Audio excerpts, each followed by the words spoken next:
Welcome back to another edition of Canadian Auto. Today, we're in the shop. Thanks to our helpy Canadian Auto certified mechanic. LB? Helpy? No, I am certified.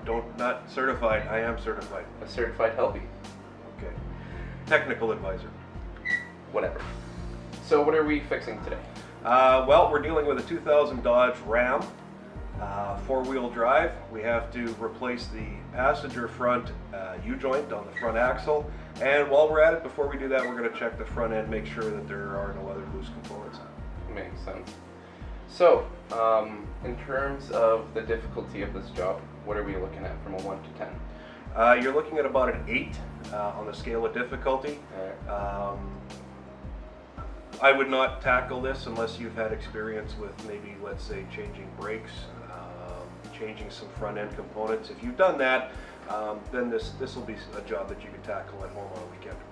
So in other words, if you just have experience installing a light bar, this might not be for you? No, I definitely get some outside help. Alright, sounds good. Let's get to it. All right.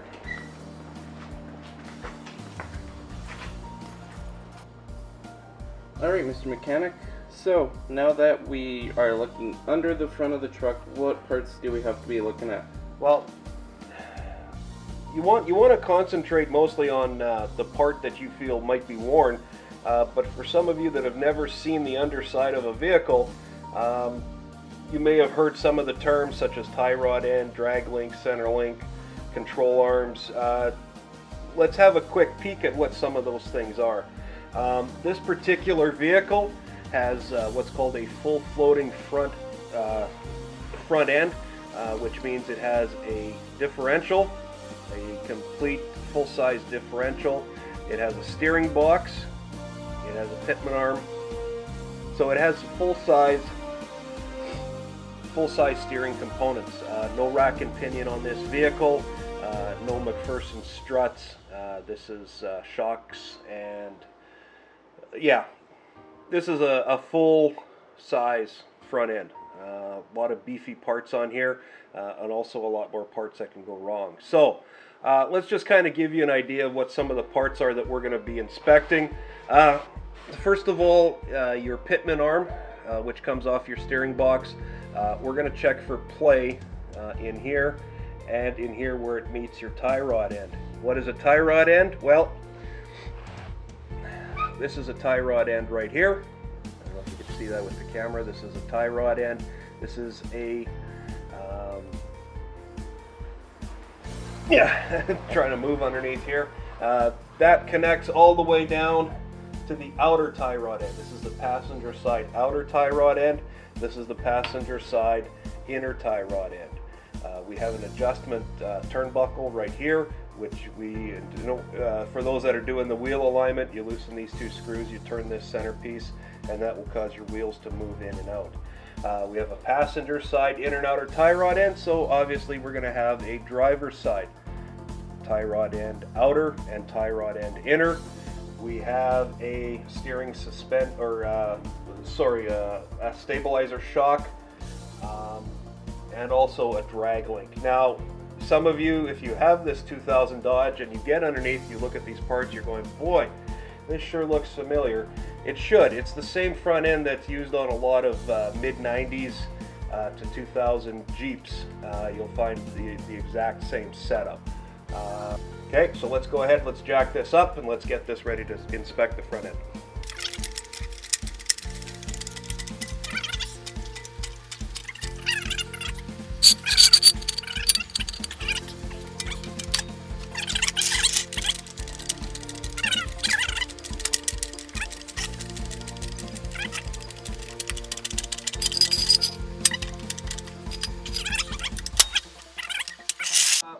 What we're going to do now is we're going to check for worn front end components.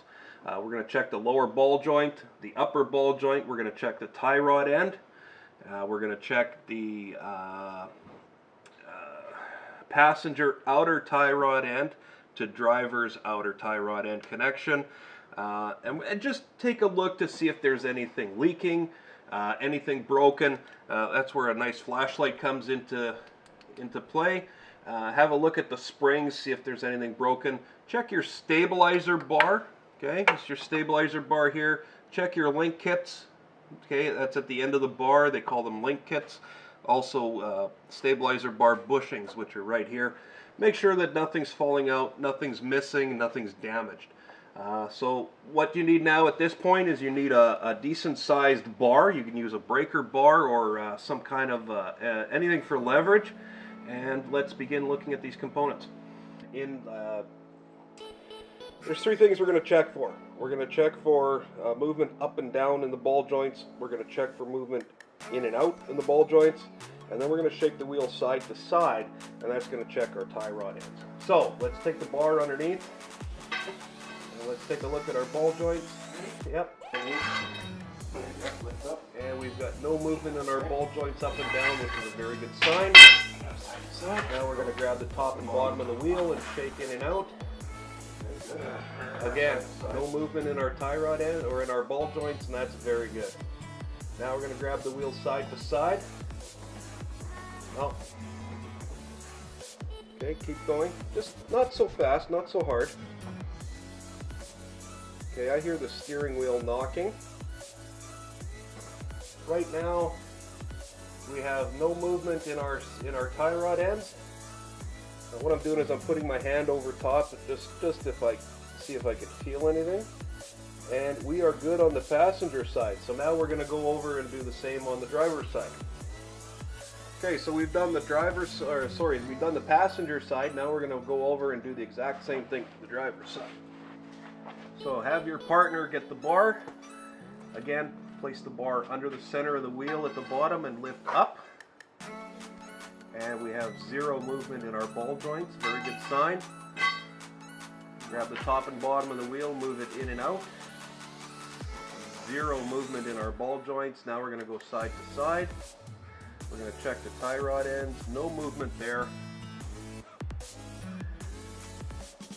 No movement there. Okay. Check the outer tie rod end. No movement. Okay. Pitman arm looks good. There's no significant movement in the pitman arm. What I am feeling though is movement in either the steering box or in the steering shaft. So we're going to take a closer look at that. What we're going to do now is we're going to lower the vehicle down on the ground, and we're just going to rock the steering wheel side to side. What that's going to do is simulate driving on the road.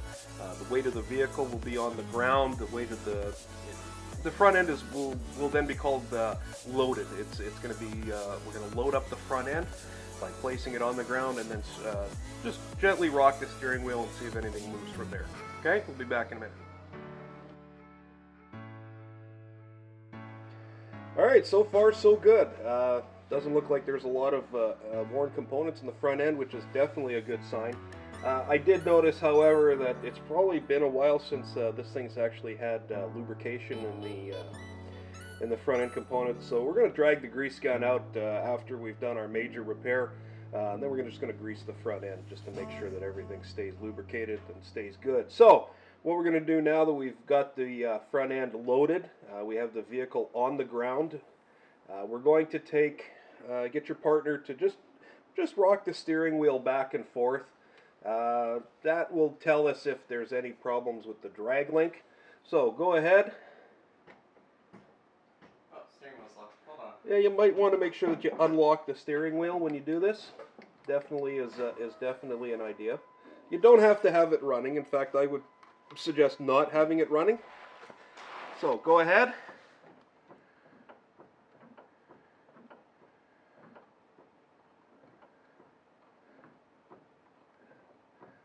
There we go. So, what we're going to do, Max, come down here. Okay. Okay, so we do have some play in our drag link here. Now, what's happened is we weren't able to detect it just by being on the safety stands and shaking the front wheels until we loaded the front end up and we rocked the wheel side to side. So I'm going to get Max to rock the wheel again, and I want you to take a look right in between here, and I want you to see the movement in the drag link. Yep. Okay, a little bit harder. Okay, take a look at all that and see all that movement right in there? Okay. That's actually, if you look at the frame compared to the differential, you can see a whole lot of movement in here, and I think that is what's causing, in fact, I would be 100% certain that that is what's causing his loose steering wheel feel. Now, keep doing that, Max. Now, I do have a very, very slight movement right here in the passenger side outer tie rod end where it connects to the pitman arm. I'm not going to worry about that. I'm going to keep an eye on that, but there's not a lot of movement in there. We're just going to take a quick peek, so keep going, Max. Alright, we do have another problem here, so I'm going to get Max. Okay, do that one more time, buddy. Alright. So, I'm just going to move the... You know what? I'm going to get Max to come here and move the camera. And he doesn't even have to shake the steering wheel, because if he just bounces on the vehicle, on the bumper, yeah. Take a look here. You don't have to do it that hard. So let's readjust the camera to get a shot of our stabilizer link. Okay, another part that we noticed worn with the front end loaded. Max, I'm just going to get you to just bounce on the bumper just a little bit. Okay, a little bit more. No, you're in the wrong spot. You were doing it before. Come back over here. Bounce more in the front. There we go. Take a look right in here. Okay, right in between here. That's your stabilizer link, and that is worn. It's worn on both sides, so what we're going to do is we're going to replace both of those. So, okay, that's good, buddy. Now, what we've noticed, we've checked the complete front end. We've checked it according to manufacturer specifications. If you look on Mitchell Pro Demand, it will tell you this is how to check your front end components. We're going to replace both stabilizer link kits.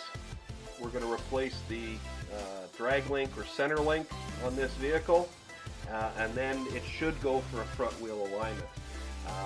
Now that we know what to order, that's part of the problem as to why our vehicle is it has a really weird feel to the steering wheel. This is more than likely will tighten it all up. The good news is the steering box isn't leaking.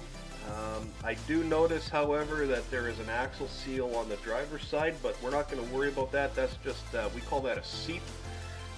If it was a droplet of oil hanging off it, then it would be considered a leak. But right now it's just a seep, so we're going to keep an eye on it.